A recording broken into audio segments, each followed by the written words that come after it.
நமக்கு நாமே ஒரு வட்டம் போட்டுட்டு இந்த வட்டத்தை விட்டு நான் வெளியே வரமாட்டேன். இந்த எரிகோ மக்கள் வேற யாரும் உள்ளே வரக்கூடாதுன்னு வச்சுருந்தாங்க, அது ஓகே. ஆனால் இப்போ இருக்க கிறிஸ்தவாள் இந்த வட்டத்துக்குள்ளே நான் இருப்பேன், இந்த வட்டத்தை விட்டு நான் வெளியே வரமாட்டேன், நீ வேணா இந்த வட்டத்துக்குள்ளே. எப்படி?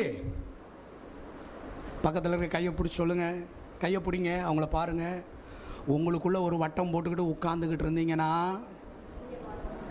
அம்மா தானே, அம்மா கையை பிடிங்க. உங்களுக்குள்ளே ஒரு வட்டம் போட்டுக்கிட்டு உட்காந்திங்கன்னா, நீங்களே உங்களுக்கு ஒரு ரூல்ஸ் அண்ட் ரெகுலேஷனை போட்டுக்கிட்டு உட்காந்திங்கன்னா, நீங்களே உங்களுக்கு ஒரு பிரமாணத்தை போட்டுக்கிட்டு உட்காந்திங்கன்னா, பார்த்துக்கங்க. என் வாயால் சொல்ல